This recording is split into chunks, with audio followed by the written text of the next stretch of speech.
Hello and welcome back to the channel. Glad to have you here. Today we're going to talk about the ways that you can create DIY healing recipes using the wonderful power of calendula. In the previous video we talked about my experience using calendula, including full ways that I use calendula for both myself and for my family, including for pinky eye, for eye infection, eye irritation, also for helping with fever and helping with stomach pains as well. But today's video we're going to dive in specifically on how you can utilize calendula in making your own DIY herbal recipes simple, and I'll also include the ingredients for all the recipes that will be discussed in the description box below.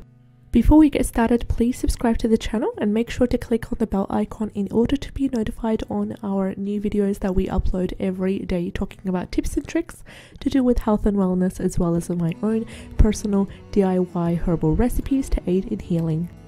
The best way I use calendula is as a balm. A balm is a great way to help in moisturizing the body, as well as helping the ingredients inside the balm to penetrate through the skin and to benefit the body as a whole.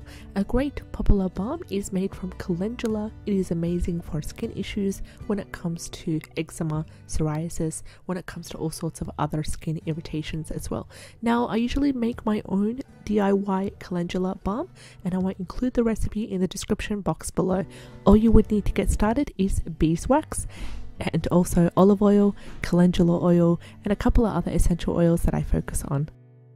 Another way that I use calendula is to make calendula oil. Calendula oil is basically infused oil, such as another carrier oil like olive oil or a sweet almond oil infused in calendula petals.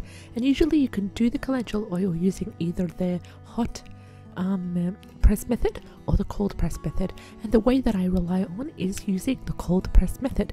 Usually takes me around 2 to 6 weeks to get a batch of calendula oil, and I prefer this method because I feel like it does preserve most of the ingredients in calendula that would be rather lost if I were to use heat in it, even though it would be quicker and it would take only maybe 2 or 3 hours, the heat method.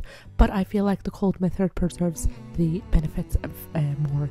So the way I do this, I just use a sterilized dark jar. I place in the calendula flowers and I top it off with my favorite carrier oil, which is olive oil. If I don't have olive oil, the next oil to use is jojoba oil, which is amazing for people who have different skin types. And it's also great because it's easily absorbed by the body through the skin. So we've talked about the calendula balm, we've talked about the calendula oil. Another great way I use calendula is using calendula tea. And calendula tea can be done just like any other herbal tea. All you need to do is infuse the calendula with hot water. Make sure you cover it so the benefits do not vaporize, and you can use it internally for stomach pain, for digestive discomforts, or as a general calming tonic, or you can use it externally as well. Apply it to anywhere there is any sort of skin rash, skin inflammation. You can also apply it on the eyes using a cotton pad as well, to really help with calming down the eye pain, and also with pink eye and conjunctivitis. So these are ways that I use calendula. We've talked about the 3 types of ways. Another bonus way that I would like to use calendula, and that I rely on especially during the summertime, is drying up the petals and using it in cookies, using it in baking goods, and using it also to decorate cakes. Because calendula is an edible flower, the taste is mild, and it also adds that lovely vibrant orange look and visual appeal to the food. So these are the ways that I use calendula. Have you used calendula before? If so, I'd love to hear from you in the comment section, and please remember to support the channel by liking, sharing, and clicking on the notification bell in order to be informed on the latest videos. Take care, and I'll see you in the next one.